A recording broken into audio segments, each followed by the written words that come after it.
once I hit record.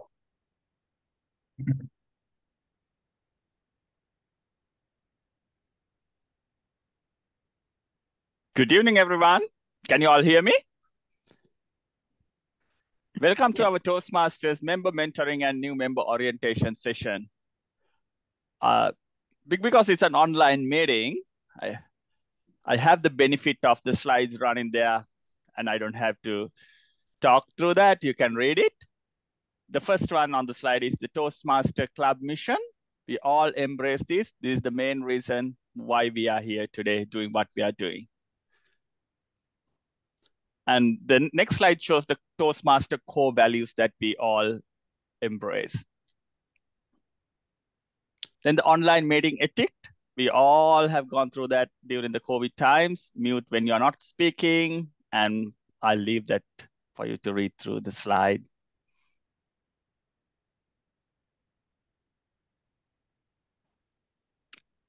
And we have the online event statement. Today, you are participating in this meeting online, and you are bound by the statement here. This will be recorded, and this will be published in public social media. And by joining the meeting today, you are agreeing to this.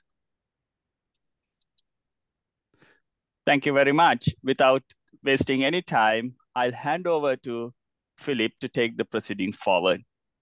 Over to you, Philip. Thank you, Azanga. Hope anyone can hear me. Oh, that's great. Good evening, everyone. And Rebecca.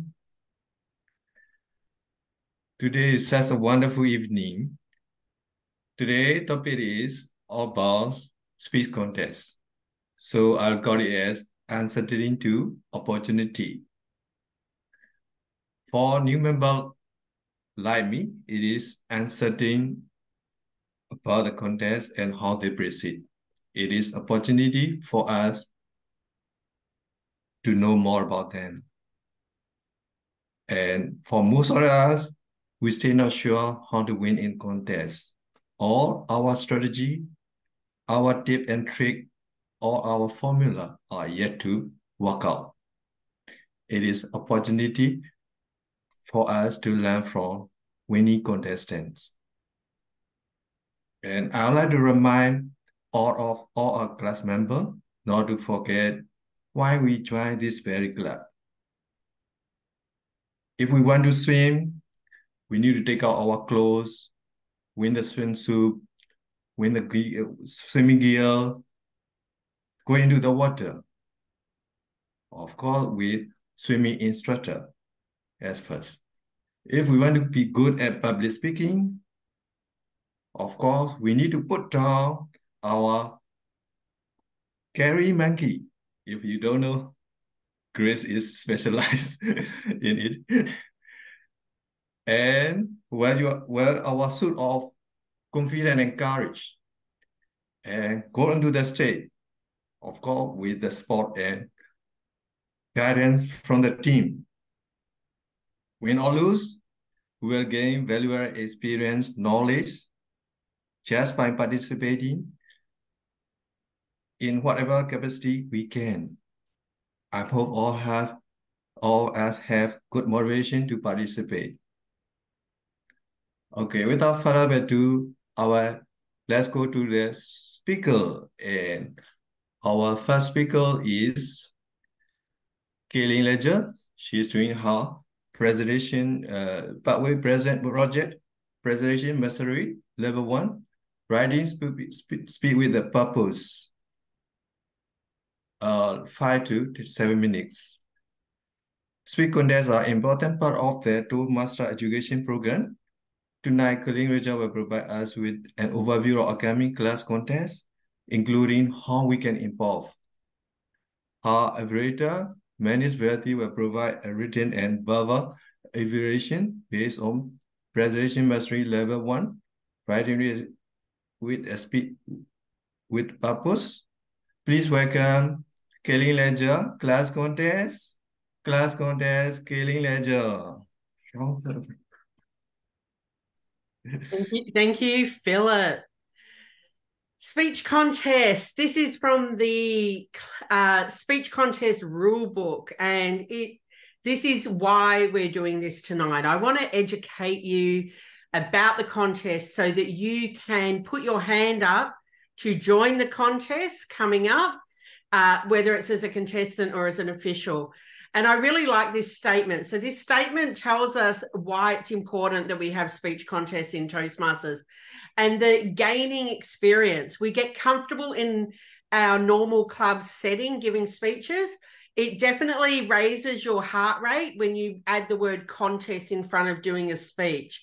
And that is, again, going to challenge you and put you out of your comfort zone and give you a different experience when you're speaking. You also learn, again, by observing proficient speakers, so people that have done that before. What this statement doesn't say is that you can also be involved and develop leadership skills and be part of a team by being a contest official as well. And we will cover that in this session. So our club contests, we are having them this year. Last year, we didn't have them. Last year, Mandy, John, and Sesh represented the club at area by volunteering. This year, we're having contests to see who will represent us at the other levels. So the 22nd of August, we had the humorous speech contest and table topics contest. The humorous speech is a 5 to 7 minute speech. The table topics contest is a 1 to 2 minute impromptu speech. The table topics contest is the same question for every contestant. So the first speaker stays in the room and all the other contestants leave, and one by one they come in and find out what the topic is, and they are judged on that single topic that they're talking to. The 24th of October is the date that we've penciled in for our international speech contest. Again, a 5 to 7 minute speech, and the evaluation contest is a 2 to 3 minute evaluation. Kind of similar to table topics in the sense the evaluators leave the room, but before they leave the room, they will listen to a test speaker, they'll take notes, and then they'll leave the room for 5 minutes preparation. And then one by one, they come in and they give their evaluation, and they are judged from that. Now, all the contests go from club, area, division to district, but the international is the only contest that can make you the world champion of public speaking. So whoever wins the district final, their recording is judged at the quarterfinal, and whoever the top two from our region will go forward to the semi-final, and then whoever wins top two in the semi-finals, I think, or top three, go through to the world championship. Top two. Thank you, Rebecca. So contestant eligibility. So for all of the contests, you must be a paid member in this club. The club also has to be in good standing, and I can tell you it will be in good standing because our fabulous treasurer is always on the money and making sure we pay our dues on time. So our club is definitely a club in good standing. Thank you, Mandy. And you must not be a current district officer or candidate. So Kiru is taking a break from contests because he is our club growth director this year and therefore not eligible to compete. Now, the difference, so that's for all contests. For the international speech contest, there is an additional requirement, and that is that you have completed level 1 and 2 in your learning path, or you're a distinguished Toastmaster. So you will notice over the coming months, we do have a member or two that are doing some extra speeches so that they will be eligible in time for this contest as well. There are more rules around eligibility that you can find on page 6 of the speech contest rule book. And I do encourage you all to have a look at it, but these are the ones that are going to get you to be able to compete at our club. So contest officials, this is, if you're not wanting to be a contestant, you can be part of the contest official team. The contest chair is the person that organises the contest. They may appoint someone to be a contest Toastmaster, or they may do it themselves. At this stage for the humorous, I'm not sure. I'm the contest chair. That was what the subcommittee decided. I would do the first one, and maybe one of them might do the second contest. So we'll wait and see whether I do have a contest Toastmaster this time. The chief judge is the person that looks after the judges, organises the judges, briefs the judges. So I'll be helping whoever our chief judge is to do that. We have to have a minimum of 5 voting judges and a tiebreaker. Now, because it's a club contest, we can have our club members as judges. We don't have to have outside the club. And because our club is strong, we've got 30 members, we may end up having judges internally or externally. That's something that we'll see as people start letting me know how they want to help at the contest. We have 2 counters, and the counters help the chief judge. They're the ones that find out before all of us who's actually won the contest, because they collect the bits of paper off the judges and they go out into the other area and they'll tally up and work out who has won. We also have 2 timers at the contest as well. One normally operating the cards and one the stopwatch, and they work together to make sure that both are alert as well. Timers are really important because while I said to you there's the times for the contest before, for international and humorous, it's 5 to 7 minutes. But if you speak for 4 minutes, less than 4 minutes 30 or more than 7:30, you're disqualified. So our timers are really important. If there is any timing issues, there is a allowance that you can speak a bit longer for as well. I choose Sergeant at Arms. It's not part of the rule book, but we will have Sergeant at Arms on the day so that we can have people secured outside the room as well. And I just put the requirement for judges that they need to be a paid member. There is other requirements for contests outside of the club, and you can see on the slide where you can get that. So this is a list of resources that are available. Everybody wanting to be a contestant, I recommend you read the rule book and the judge's ballot for whichever contest you're interested in. And there's also resources on the Toastmasters International webpage for you. So finally, please sign up. Sign up to be a contestant. Push yourself out of your comfort zone. It is a great experience. I can organise for someone to evaluate your speech if you want to do it as pathways as well. And if you're not ready, sign up to be a contest official. Back to you, Philip.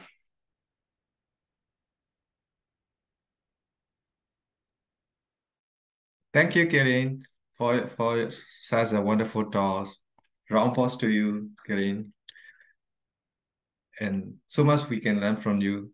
At every meeting, I was always inspired by your passion for sharing your knowledge and skills. I hope everyone become motivated to get involved in one way or another after listening to you. Ideally, as a contestant. Okay, I will now pause for about 1 minute, so that maybe 30 seconds, so that member can write down their question and send to Assemble for later panel discussion, or maybe you can ask personally to the panelists.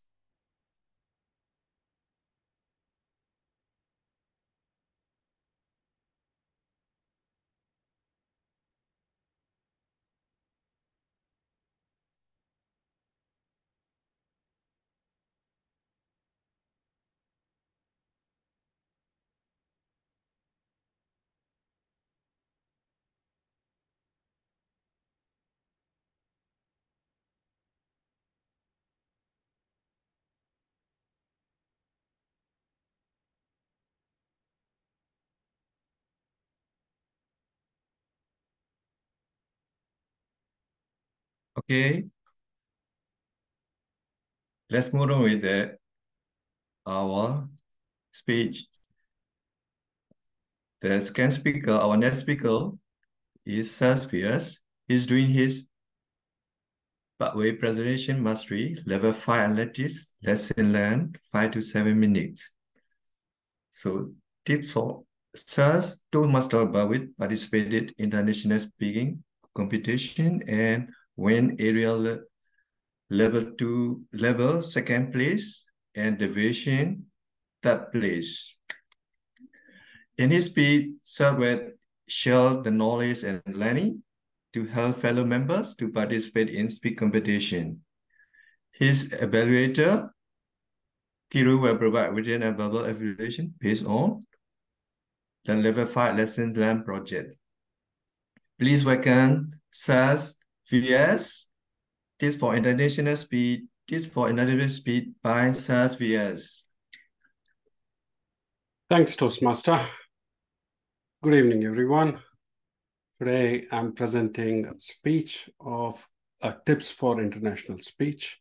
This is not a normal speech which I would present, so it will be a very different one. So international speech is very close to my heart. And the reason why I joined Toastmasters was because it had an international speech and I can go to World Championship. That's the only reason why I joined Toastmasters. And that's my real goal of staying in Toastmasters, to be honest here. So knowing that, it is very close to my heart, I gave my level best in the previous competitions and won whatever was possible from my side. During this journey, I learned a lot. Today, I would be sharing those tips to y'all in a very precise way, and I will not go into a story because we have 5 to 7 minutes to cover the tips. The first and the foremost thing of any speech is, of course, the structure of the speech. So you will have your start, then your body, then your conclusion. So the way I used to do it is my start should be around 1 to 2 minutes max. That is where I would give a pitch and the tone and bring the audience to my attention so that they can actually look into my eyes, they can get into the story, and they can delve into what I'm about to speak. So creating curiosity is my main course in the first few minutes of my speech. Once I create curiosity, it is my body which takes care of the rest of the stuff. And then as soon as I see an yellow color screen or yellow timer, which means I have just 1 minute, I'm straight into the conclusion spot wherever my speech is. Wind up the speech, get into the conclusion spot, because you have to close at 7 minutes or few seconds before is better, or max few seconds later. So start the conclusion at yellow and just wait. Be in the conclusion zone for a few more seconds, and then you can wind up the speech. And this is extremely important in competitions. Otherwise, like today, even if I go and a minute late, it doesn't affect much, but in competition, it does affect. You will be disqualified. So very important in practicing that we have to nail at 7.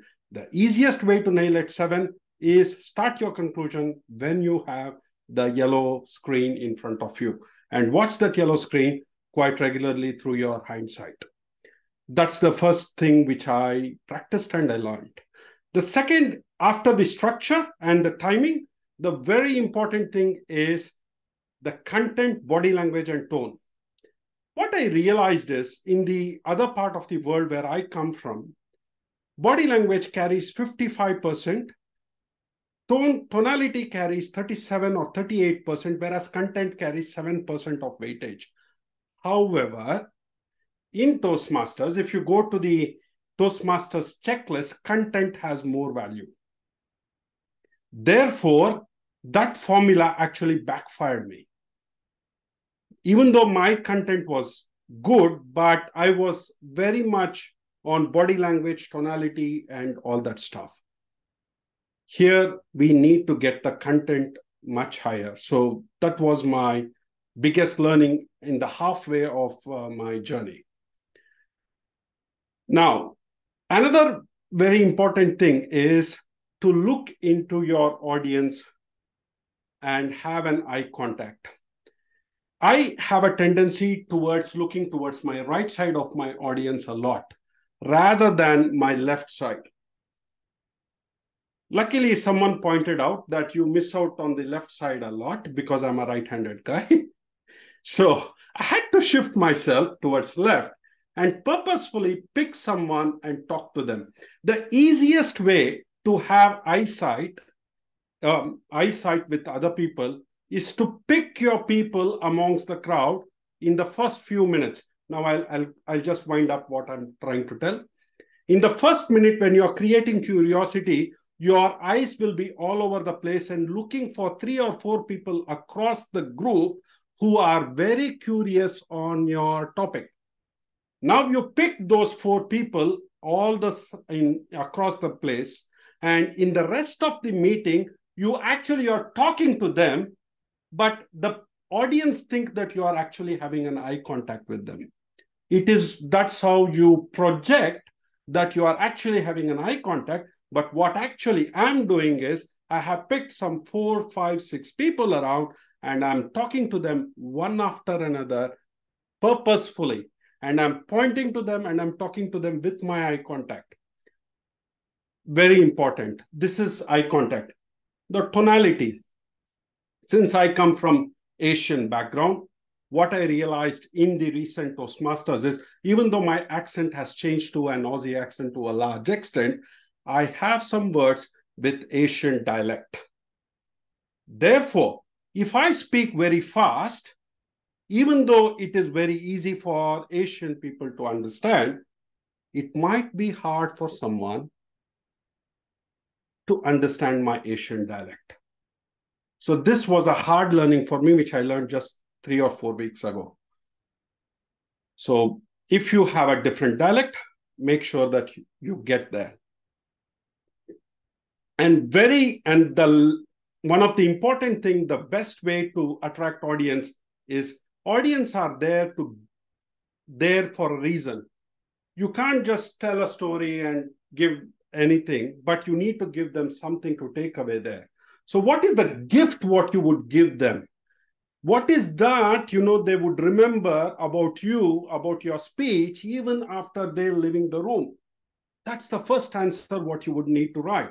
What is that they will take away from my speech, even after 5 days of that competition? If you can answer that and if you can deliver that message straight to the audience, then your speech would be memorable, and that's how you win audience. What my mom always taught me when I started my journey in public speaking early days was the best reward for you is the audience appreciation. And it is that audience who are connected to your speech and who will remember your speech for days and weeks to go, even after you delivered the speech. That's what is the win. And that is the whole purpose when I present my speech. I make sure that I give takeaways for each and every person listening to my speech, so that he or she would remember me always. And that gift is very important, and that's the gift for you today. Thank you.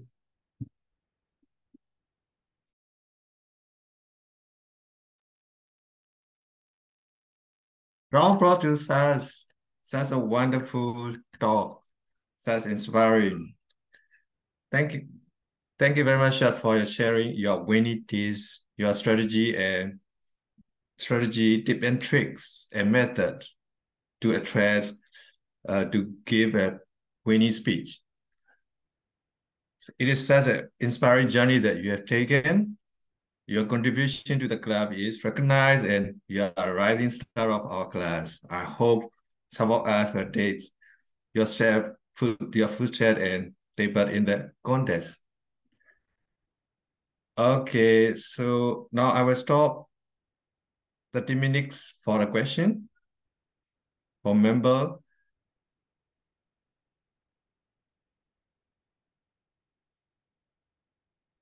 so that we can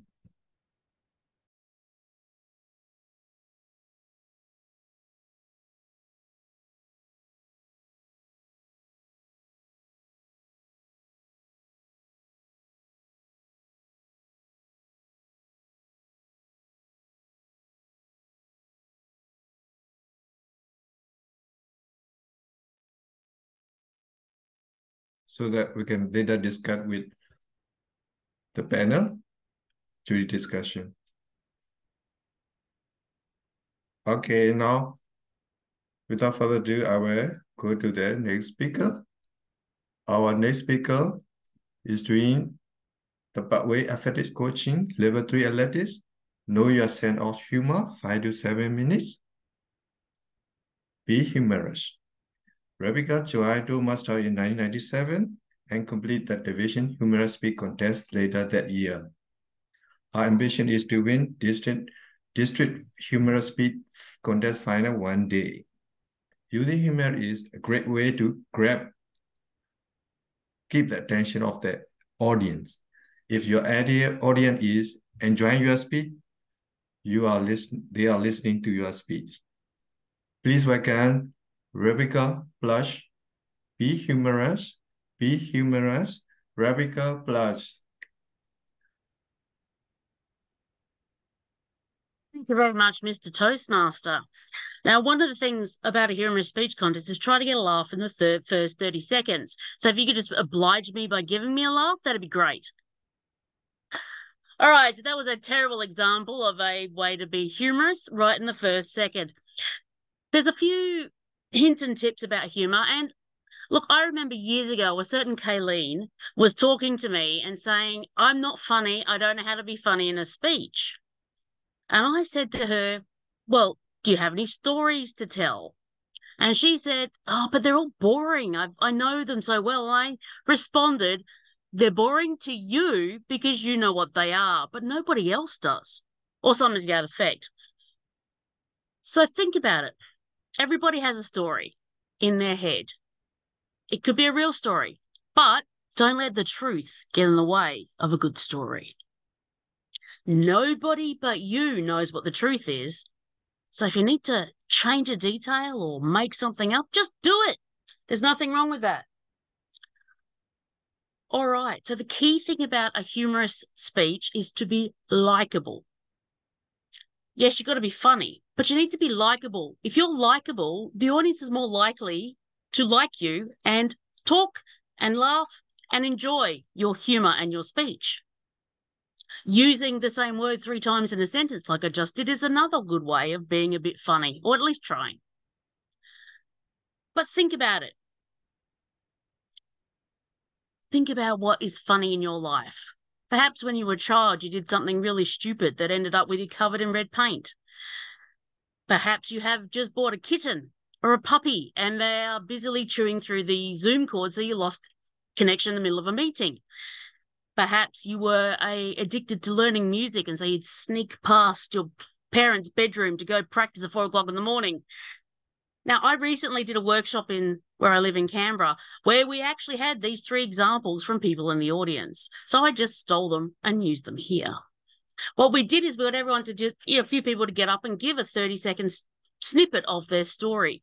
And seriously, they were the 3 ones I got. So perfect timing. What you need to be careful of is that you're comfortable with the humor that you're using. If you are uncomfortable, unless it's on purpose for effect, then the audience will be uncomfortable too, and they will notice. Now, a lot of people find being funny difficult, or they get disheartened because nobody's giving them the big guffaws and the belly laughs. First of all, the easiest way to get over this is to just do it. Give your speech at a meeting, at your home club. Come to Berwick Toastmasters and just give a funny speech and see what happens. You will soon learn which bits work for you and the audience and which bits don't. And the bits that don't use them again. Change them. Lie, elaborate, expand, make something up. It doesn't matter. If you're trying to get a message across with humor, then just do what you need to do to make it work. Now, there are lots of different kinds of humour. I tend to go for a bit of self-deprecating humour, where I talk about myself and I make fun of myself, but I make sure I'm happy with what I'm about to say and that I'm not actually going to be adversely affected myself. It seems a bit illogical or something or obvious, but realistically, if you make a joke about yourself that then actually makes you sad, kind of defeats the purpose. And you're probably going to lose your place for the rest of the speech. So think about, what am I happy to talk about? So, for example, tonight in the Zoom meeting, I'm wearing my pajama pants because I got sick and tired of wearing work pants. And that's absolutely correct, by the way. I'm wearing pink pajamas with leopard print on them on the bottom half of my work shirt on the top. I'm happy with that. I did this on purpose because I wanted to be able to be comfortable presenting a speech and nobody can see past my shoulders. So that is an example. That is a really simple example of something that's actually true. But I could just as easily have made that up and it would also have been funny. And I noticed most people at least cracked a smile. And that's what I want. You don't have to have the big guffaws, but if people are having a good time, their faces will light up, they'll grin, and they'll just maybe have a little snigger or a little amused look with someone else. And that's just as good. Some other forms of humour. Wittiness. One person that Kaylee and I know well, called Tim, does the most amazing witty puns and speeches. I'm not even going to try because I'm nowhere near as good as he is. But if you have that kind of, I don't know, intelligent humour, then use it. But if you're not comfortable with it, don't. Again, do what you're comfortable with. I'm a big fan of the twist in the tale, where you start off with, it was a dark and stormy night and everything was doom and gloom. But that's okay because I brought my torch. Again, that's a pretty simple example, but you start off thinking, everyone thinking, oh yeah, you're going this way, and then suddenly you go that way instead. And that is a really good way of surprising the audience, being humorous with the audience, and if they're starting to drift a bit, suddenly they're like, oh, and looking straight at you again. There's some other humours you can use too. Visual humour. For example, I went to a speech contest not that long ago where someone was talking about clown school and he was wearing what looked like a boring suit. Partway through, he took off his suit jacket and he was wearing a ridiculously overcoloured, overbright shirt, tie, and big clown shoes that he managed to find from somewhere. So this was both funny in terms of I wasn't expecting that and wow, that just added to the speech. Some hints about humour. Know your audience.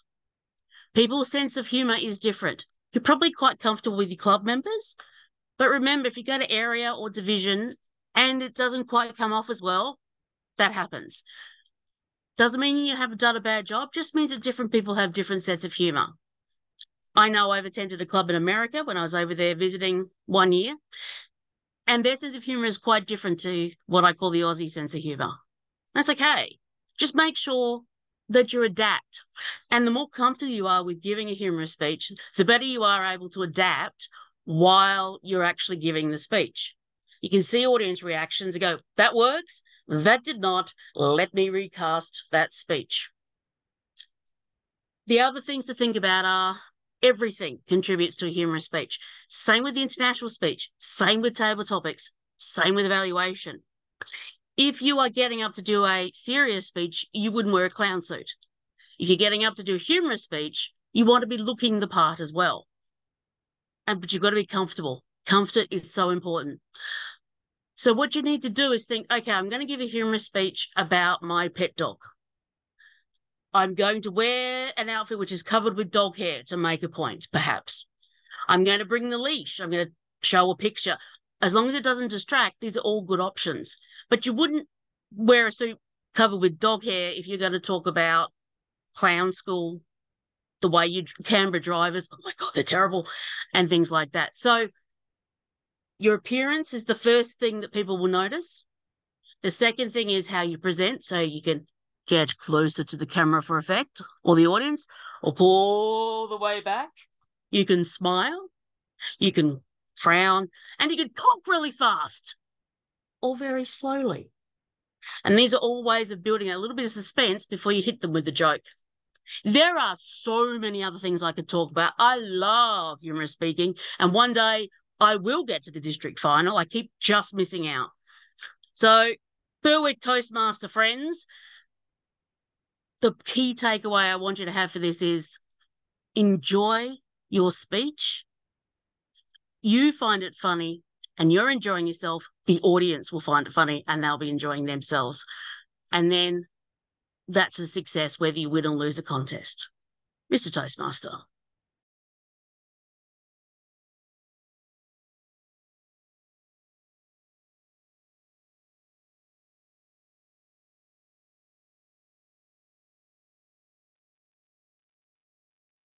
Rombros, Rebecca, for your wonderful tips. Yeah, how we can get our sense out of us.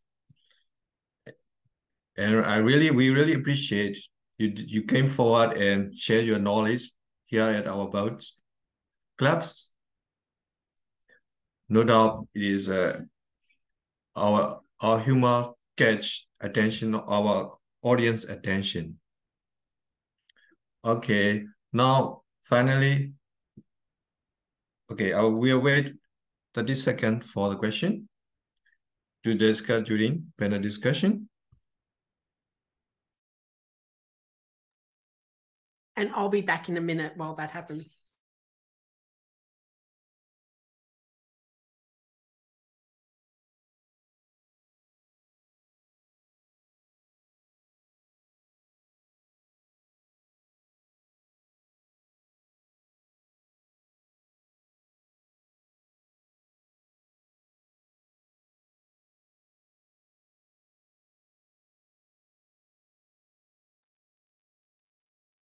And humor is the best medicine for us. Yeah, it's really good. We are humorous in our speech.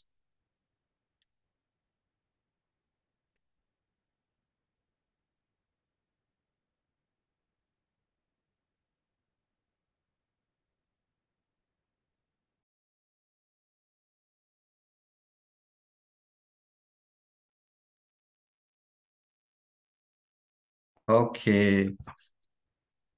Now it's come to our final session, the main event of today event. We come to the panel discussion modulated by our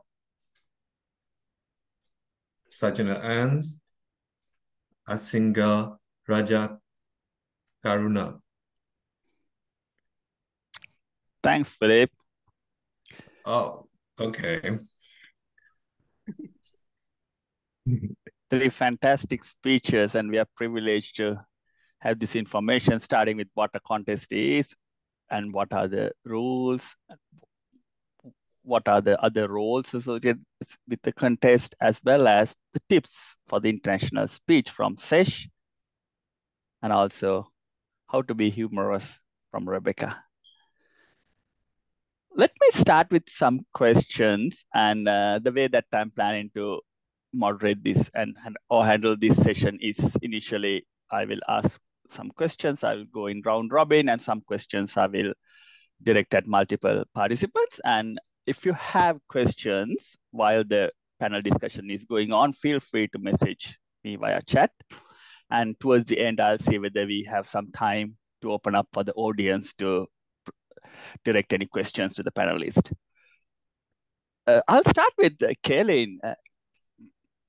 I know in our Toastmasters meetings, timer is a very important role. The role is that we get used to speak within a given window. And I heard that there are penalties, strict penalties, if you go over the time limit. Can you please talk about a little bit more about that? Because I think it's very important, because you can deliver a very, very good speech, but if you go over the limit, all that effort will be wasted.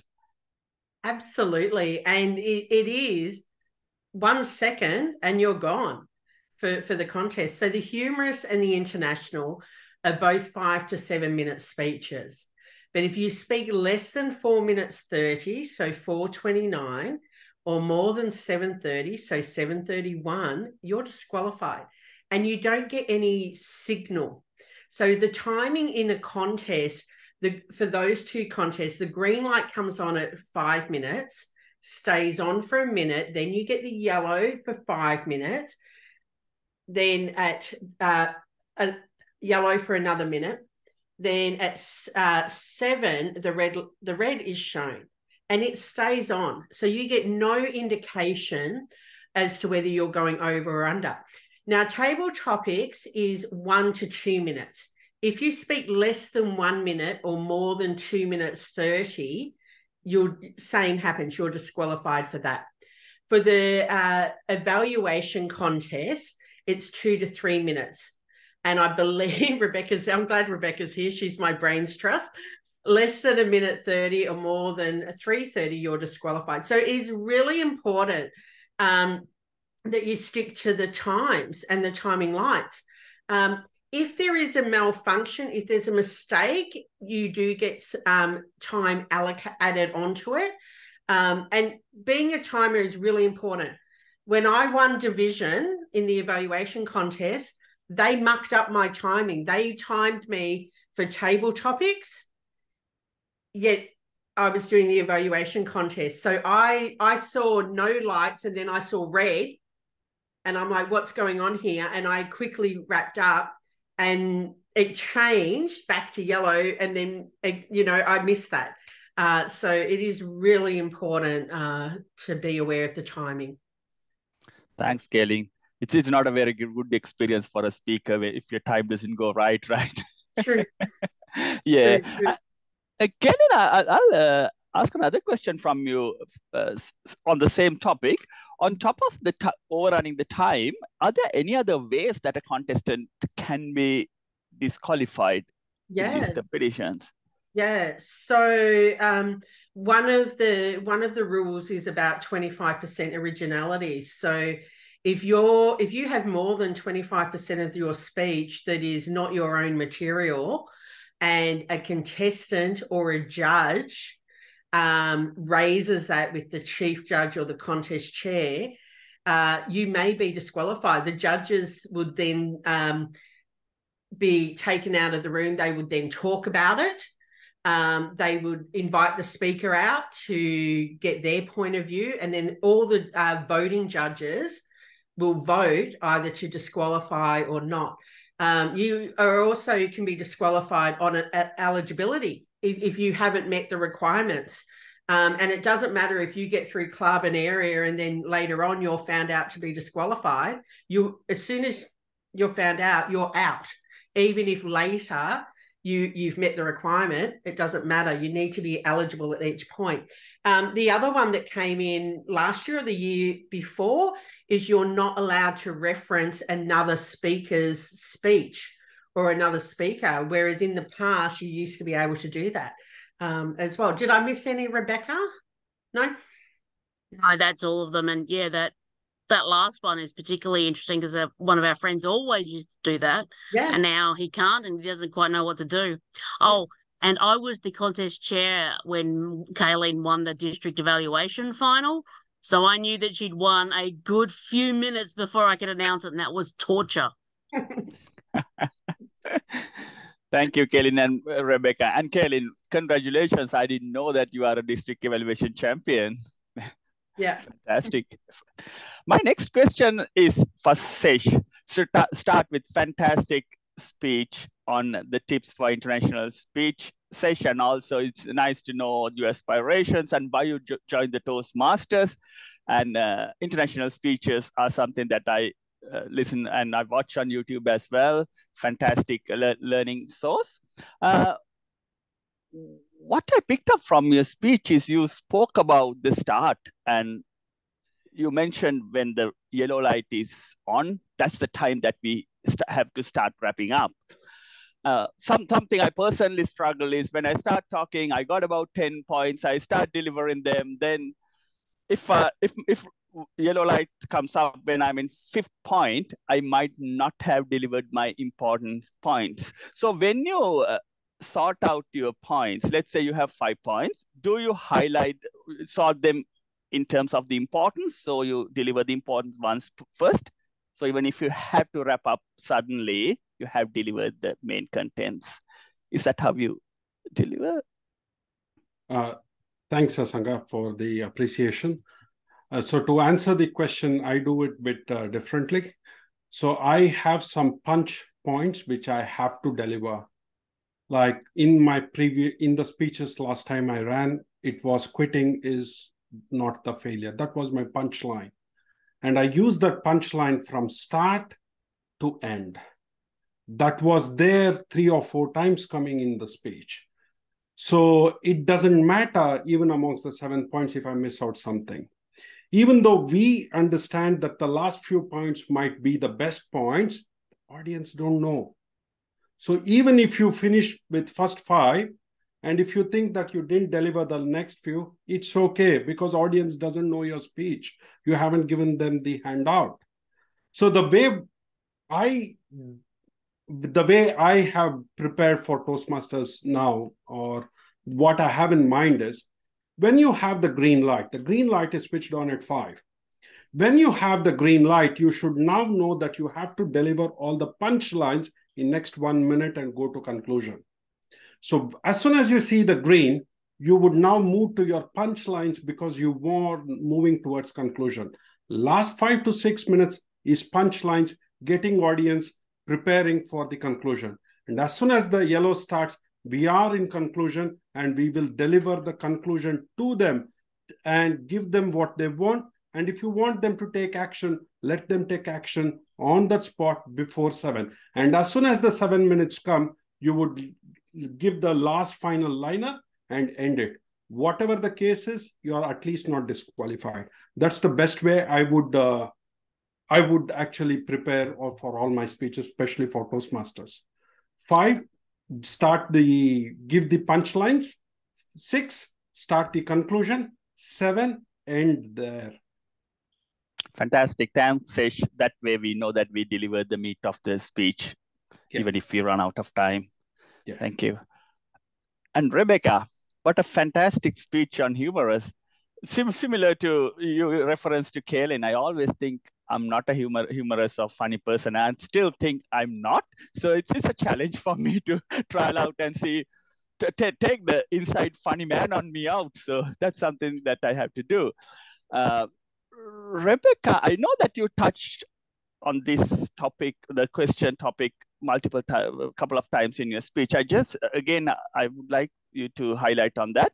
What are the common pitfalls and mistakes to avoid when trying to deliver a humorous speech? Yeah, thanks for that question. It's very much about you and how you feel about your humor. If you don't think you're funny and you don't think this joke's going to work, it won't work.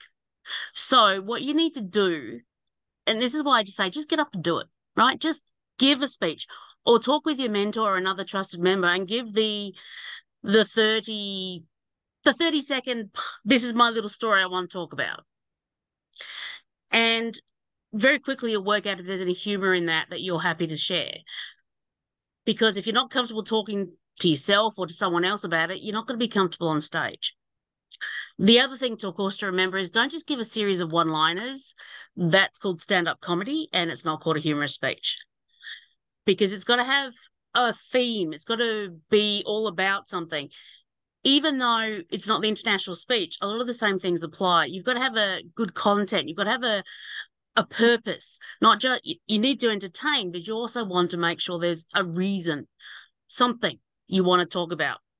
So I was a Monero Division finalist for humorous speech, and I spoke about my cat because pets are an enormous and just amazing source of humor, and most people can relate to the topic as well. Even if they haven't had a pet, they know someone who's had a pet and they've seen the pet do something stupid.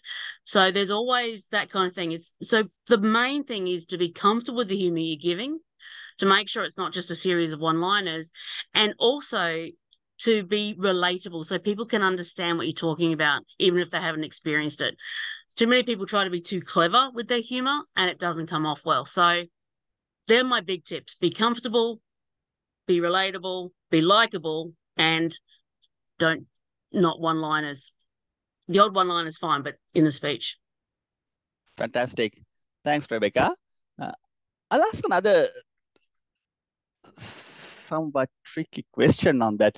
Have you had any instance where you were delivering a humorous speech and you found out that the landing hasn't gone well? Maybe it's a boring audience that you were delivering humorous lines and nobody's laughing. And did you step up your humor or did you try in that direction? And how did you handle it? So that's a really good question. My very first humorous speech was about the contents of my handbag. And I have given the speech over many, many years at various locations because it's one I can just pull out of nothing if I suddenly have to give a speech. Normally it works really well. But there was one time I gave it when I was practicing for the division final. I went to a club, asked if I could visit, and I gave my handbag speech and it fell flat. There was no laughing. There was no humor in people's eyes partway through. And I'm standing there, just thinking, what am I going to do here? And so it's a bit tough. It is hard when you're not, I was a brand new speaker. I was not confident in my abilities yet. And I was really taken aback by the lack of response. And it is hard. And I just had to take it on the chin and I changed a few jokes around and a few stories around going forward. I did get some laughs by the end. It was tough, I have to say. It really did crush my ego a little bit. But what I did was I then went home, had a large cup of coffee and some chocolate, which is the way I recover from these things. And I self-analysed the speech. And I realised I just hadn't been on the ball. I was just a bit off. And I worked out which jokes worked and which ones didn't, because this was a brand new audience to me. I've never spoken in front of these people before. So I realised, some of the jokes were wrong and I need to change them. And so I did. And I practiced a couple more times. And by the end, I was very happy with the speech I delivered. I didn't win, but I was very happy. But yeah, the more confident you are as a speaker, especially a humorous speaker, the better able you are to adjust on the fly based on what the audience is giving you. It's much easier to do in person than it is online to get that feedback. It can be really tough online because you have no idea if the jokes are landing. But you just got to develop a bit of a thick speaker skin. Sometimes your speeches are not going to work. Doesn't matter if they're humorous or not. And you just got to wear it and go, well, I'll do something different next time. Fantastic. Thanks, Rebecca. That gives a lot of confidence. The key takeaway from me is learn from your mistakes, step back and see what went wrong and continuously improve. Thank you. Let me come back to the contest again, Kaylin. A couple of contest-related questions. Is there a number of contests a member can sign up? I know that we run 4 contests within our club. Is there a limit on the number? Yeah. So as long as you're eligible, you can enter all 4 contests. If you're a member of more than one club, like Sesh is, Sesh can enter all 4 contests at Berwick and all 4 contests at his other club as well. And he can win all 4 contests at both clubs. What you can't do is you can't compete at area in more than one contest type. I think that's the way to say it. So if Sesh won international in both clubs, he would have to select which area he's going forward in. And what would happen is, say he decided he'd go forward in his other club, which is in Rangers division, so he'd go forward in that area. What that would mean is the person that came second or third in our club would get elevated to go forward. And the reason why I say second and third is because if our area has 4 or less clubs in it, we can send 2 people forward to area. So you can only compete at area once in each of the contests. So he could compete in ranges in international, ranges in table topics, and with us in our club for humorous and evaluation. You know, so you can pick and choose like that. Does that answer the question? Yeah, thanks, Kaylin. Thanks. That definitely answered the question. And another contest-related question for you, Kaylin. So when judging a contest, it could be international, humorous, table topics evaluation. What are the things judges will look into? Is that a weightage for separate elements?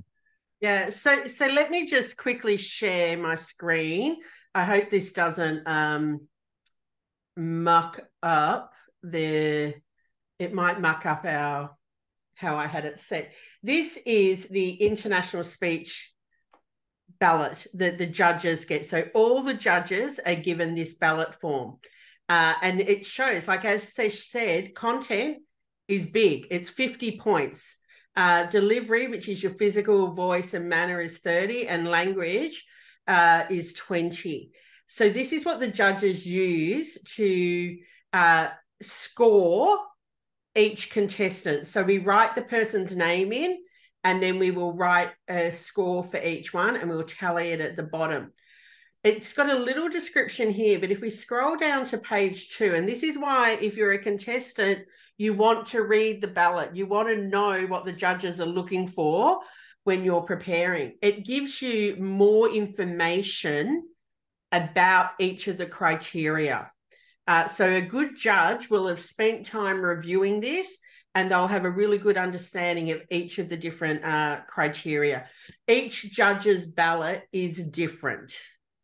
So there's one for the humorous, one for the evaluation, and one for the table topics. The evaluation contest is the only contest where I will give somebody 0. And that is for the evaluation contest. One of the criteria is, did they have a conclusion?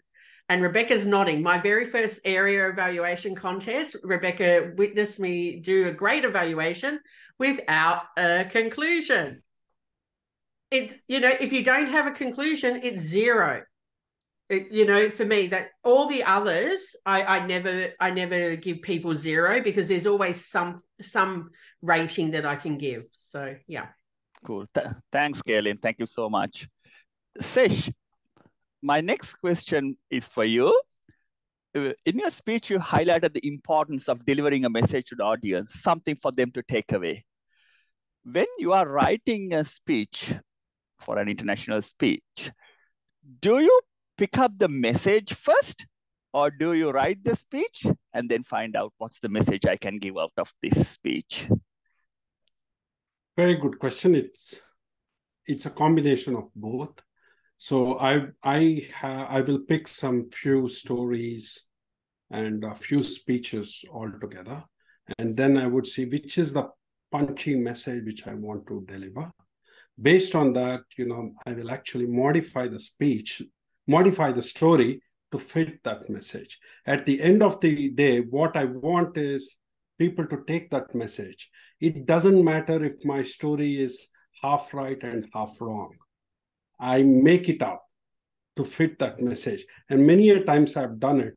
Many stories, what you all have heard in Berwick Toastmasters or any other place, is not the 100% real story. It is just 20%. 80% is made up to fit that story. Thanks, Sesh. That's very useful. Rebecca, I'll ask the same question from you in a different form. When you're writing a humorous speech, do you pick up certain topics? Because you will start writing a speech and you find out, no, I can't be funny in this topic. Or do you do that sort of selection in your topics? That's a really interesting point, because a lot of what Sesh is saying about international is just as true in humorous and vice versa. So when I don't tend to write my speeches, so let me just start with that. I tend to turn up and give my speech, and then I tend to record it on my phone, and then I will listen to it and write it from there. Now, that's my process. I find that much easier. And it does mean that the first version may fall completely flat, and that's okay. But other people write their speeches first. Now, there are variations that, of course, if it's an important work speech, I'm going to prepare it before I turn up. But what I find is if I just get up and give the speech, so whatever pops into my head, like last round it was my cat, the round before it was my nephew and his fascination with chips, things like that. It's just something it's happened recently or something that's popped into my head and I have a little giggle to myself about it. That's what I do. I just stand up and see, is there legs to this story? If I'm really, really trying to workshop a speech, and it's normally for international, but I like to use humor in my international speeches as well for effect, I will share it with someone and, just share, this is my point. This is what I'm going to say. Does this make sense? Is this smart? Is this funny? Or am I completely off the mark? And now I do that with someone I trust because sometimes they need to tell me, nope, that's dumb and it doesn't work. And that's okay. Toastmasters is a great place to try these things out. And then when it doesn't work, you dust yourself off, you get up and try again. So it really depends on your speech preparation style. But as I've said more than once tonight, if you just get up and do it, get some honest feedback from people you trust. It doesn't matter if it's an international speech, an evaluation, a table topic, or a humorous speech, you will improve your speaking, and next time will be even better. Thank you, Rebecca. Thank you so much. I'd like to thank for the panelists for a fantastic discussion. Hope our members got some value out of it. I certainly did. Thank you so much. And I'll hand over to Philip to take the proceedings forward. Thank you.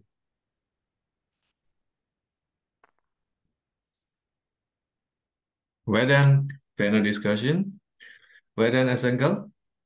You're such a great moderator. Okay, before we proceed with our agenda, first we will take the group photo. Everyone look at the camera and smile. Everyone's smiling. So who is taking the... Oh, I just took one. Sure, okay. But I just took one and you were kind of all normal, if there is normal. Now do something. I don't know. You can see my fingers? I don't know. Do hands up or something. Yay. Yay. Oh, I missed you. And Jana, I've got to try again. Hang on. Sorry.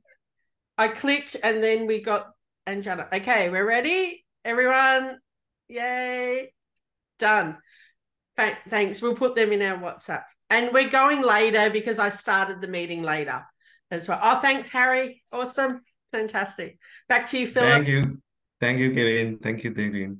Okay, later we'll share in the group.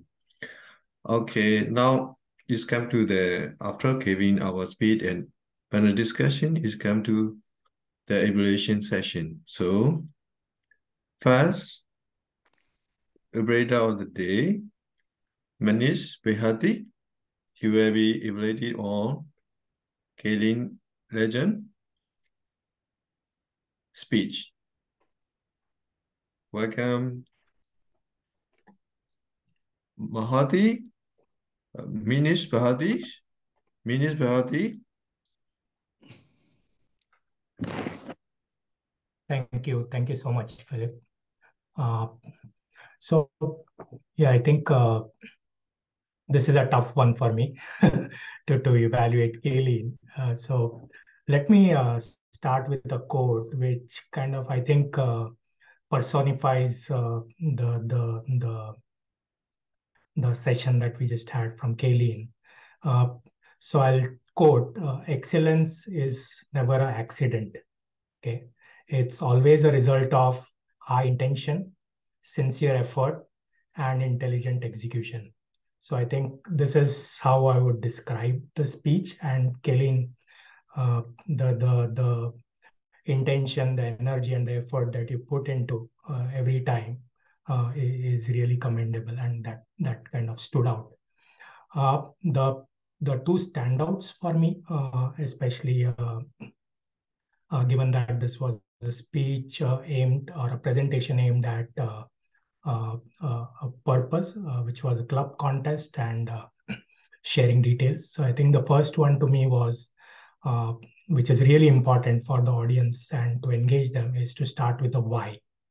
And I think that's exactly what you did. The landing slide that you had, which talked about, okay, why you should join the club contest, and the couple of bullets that you highlighted in terms of garnering experiences, building confidence, I think was a good connection for the audience. The second standout for me was the structure of the speech and the flow of the content. So you started with the why, and then went into sharing details about the various contests, the 4 contests, and what happens as part of each of the contests, fairly detailed, and closed it out with a really good call for action, which I thought was really well done. I think one I had to really with great difficulty, I must admit, was trying to find what are the areas that you could probably enhance the experience on. And one of the things that I think could be that you could probably formulate the connection in a more easier manner by making or sharing a story, or maybe sharing your experiences from some of the contests, so that it's easier. The stories are much more easier for people to comprehend. And probably if that was one thing that could enhance the experience in my point of view. But I think all in all, well done. And I really felt at points in time within the speech, you intelligently used your tonal variations to really get us into feeling that we were actually participating in a contest. So well done.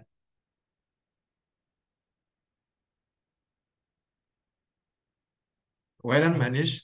Such a fabulous feedback. Yeah, even though it was your first feedback, it's such a great evaluation. Okay, so now let's go with our second evaluator, Kiru. He will be evaluating on SAS VS. This for organizational speech.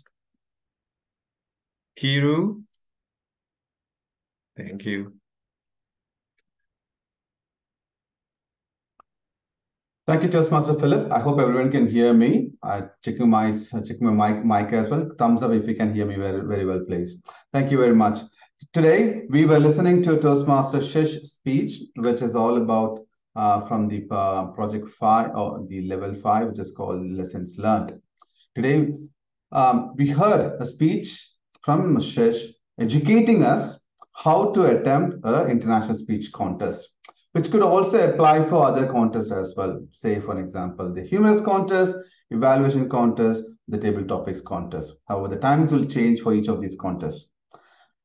I would categorize a speech into 4 different categories: persuasive, information, inspiring, and entertaining. Today, Shish gave, I felt so, more of an informational speech for us, and quite inspiring for me to do a international speech to compete in international speech contest. I know if I compete, someone will disqualify me. I'm quite aware about that as well. Thank you very much. Shish concentrated on 6 main points a speaker should concentrate during their contest speech. They were the structure, which is opening, body, and conclusion; the timing, the content, eye contact, tonality, and the speech volume, or the speech volume, or the speech value, what takeaway. Very key important points, and I think that was the content of Toastmaster Shish's speech today. He gave key values, key content in his speech that was a take-home value for all of us. If I repeat it, everyone knows that it's about structure, timing, content, eye contact, tonality, and the speech value. Such a valuable speech, Shish. Thank you very much. I would take the speech as two aspects, educational and value that we had to take home. And if I had to give some suggestion to Shish for this speech was this. Point number one, expression. Particularly when speaking in front of the camera, we don't move too much, but give a lot of expressions. If I given expressions of do's and don'ts, don't do. Such expressions would have made people to remember your 6 contents without making a note of it. Point number 2, what I felt which you can include in your next speech is pause. The power of pause between sentences will help me to digest your thought process into my brains. And if I had time, the third one which I would like to suggest is not to rush with the words as well. There are a lot of contents. Because you had 6 points to cover, probably you could have stuck with or stood with just 3 or 4. Because you had a lot of contents and you had to rush, and exactly you went beyond the red line, or beyond the red light as well. If your speech main intention is start concluding when you are in amber. If you stick to your content and to the value of the speech, it would raise your speech value very well. I am on amber. I'll start to conclude now. To summarize, Shish gave me 6 valuable points which I should consider when I'm doing a speech. And those are structure, timing, body language, eye contact, tonality, and speech value. A great speech, Shish. Looking forward for more of your speech. I'm on time as well. Thank you very much. Back to you, Philip. Well done, Carol. Well done. Such a fabulous feedback and evaluation. We always learn something from your evaluation at every meeting. We always looking forward to your feedback. Okay, so we'll now move to next evaluator, Mandy. She will be evaluating on our guest speaker, Rebecca Blush. Mandy, yeah. Thank you, Philip. It's always an honor to hear somebody different from a different club and see somebody who's obviously very experienced in speaking and particularly in humor. The session, what I'm evaluating on is effective coaching, elective 3. So it's know your sense of humor. And we're looking to see whether there's stories that there are different types of stories in the speech. And Rebecca did that very well. And you would expect that from someone who's been doing humorous speeches for quite some time. It was very informative. We could see that there was a lot of information, and I particularly liked the never let the truth get in the way of a good story. I love that. I'm going to take that one on board. There's the body language was very engaging right from the start, and there was very good use of the camera where you moved in, and there was some yeah, that's right, moving in and little head movements as well, which it does help with, because it is mostly the head that we see. It does help. There were lots of really good points, particularly making sure that you have the content. It's just like an international speech. You still need your content, and you still need to have the good body language, the tone, and one other important point I really thought was very important is you need to feel comfortable about what you're speaking about. And if you don't, it's going to fall flat. And that was I thought that was very interesting. So the content was really good. You showed the various stories. You showed how you got the stories. I like the idea of 30 seconds of other people telling you their stories, and you go, right, 1, 2, 3, here we go. They're my stories. So that was very good.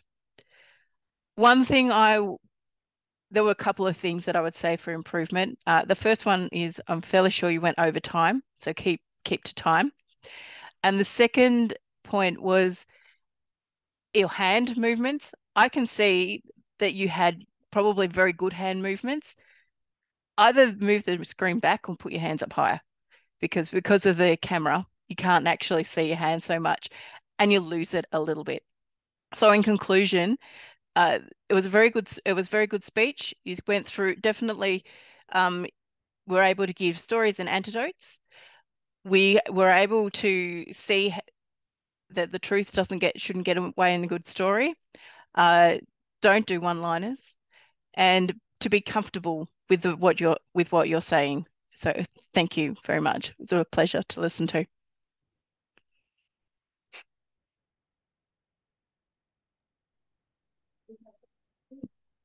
Well done, Mandy. Well done. So wonderful feedback and evaluation. Okay. You feedback such a wonderful thing. Yes. So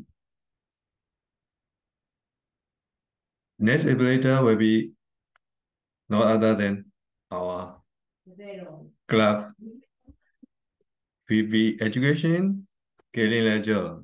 She will be evaluation on Asanga on level 5, moderate a panel discussion on his pathway projects. And also, I appreciate that she will be evaluated for me as well. Yeah, I'm looking forward to it. Thank you very much. I've nearly finished your evaluation, but I'll finish it afterwards, Philip, and send that to you. So well done, Asanga, on your first ever panel moderation. So yeah, absolute fabulous job. If I didn't tell people it was your first time, I'm pretty sure they wouldn't have known it was your first time. And some of the reason for that is because of the preparation you did before you even arrived tonight.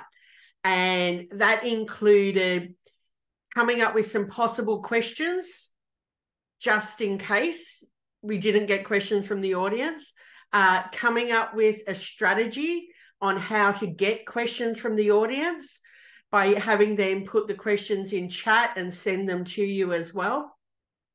You had a plan and you executed it really well. So that's my first point of commendation for you, is your preparation work was top notch and it showed in how you ran the session. It was your introduction was really clear. You set the tone, you told us how it's going to operate, which was good for us as panelists as well. We knew that some will come to more than one, that we were all going to have a go. So that was important. It's really a challenge as a moderator to ensure that all speakers do have an opportunity to answer questions. And the way that you did some on each different topic, and then you went and did some more on each topic, and then, I might also ask this to another person. It just ran smoothly. And at least me as a panelist, I felt included. And looking at Rebecca and Sesh, I felt like everybody felt like they were getting their time to be a panelist and to shine. So really good with that. Coming up with a recommendation. My recommendation is really left field. And that is, I felt that you were really strong at moderating the panel. That leads me to go, hey, I think Asanga is going to be really strong as an MC as well.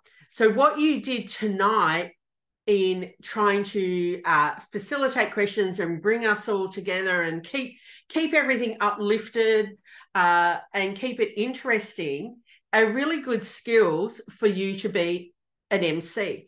And now at Toastmasters, we do have Toastmaster of the meeting, which is your opportunity to be an MC. But I would be putting my hand up if you have opportunities at work to be in an MC capacity. I would do it. Your preparation work, you do the same thing that you did tonight.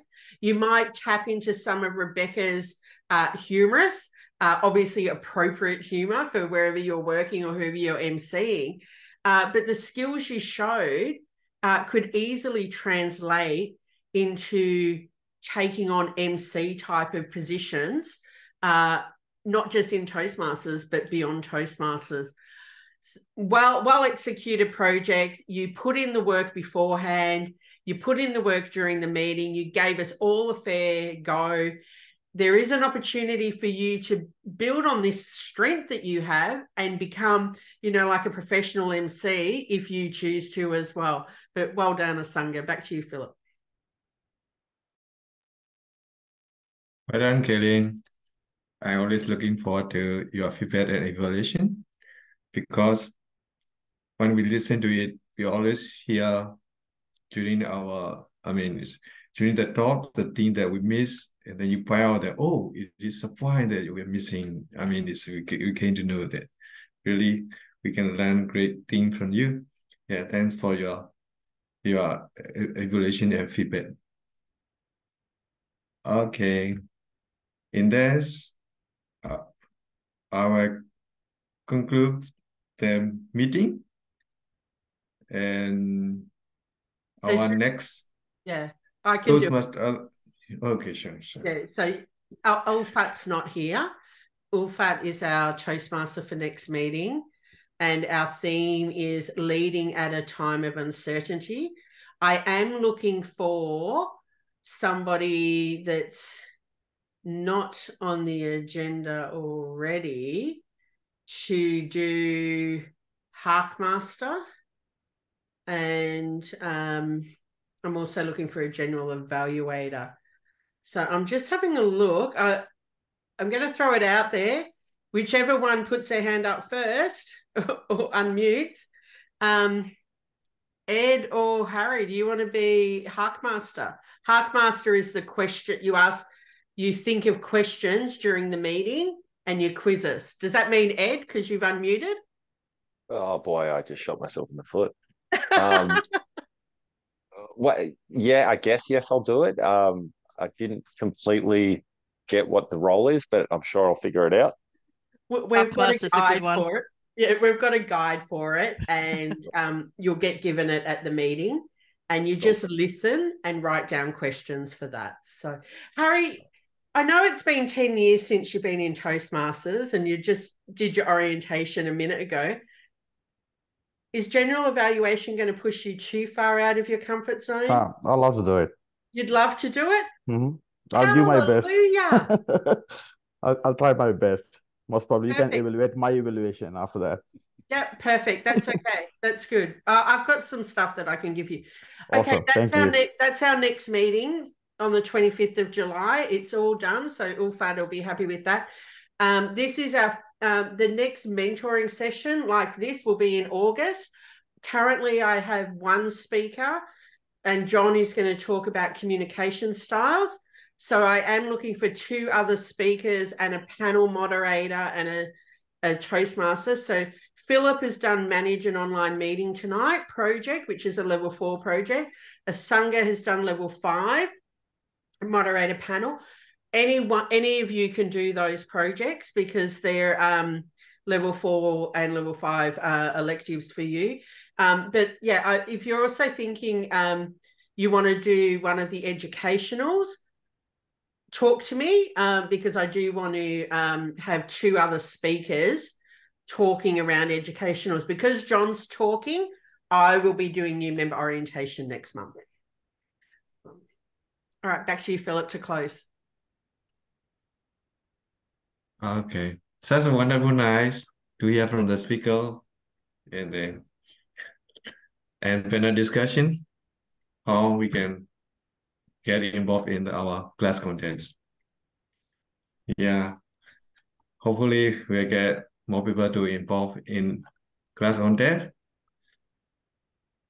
With that, I will conclude our meeting. Thank you.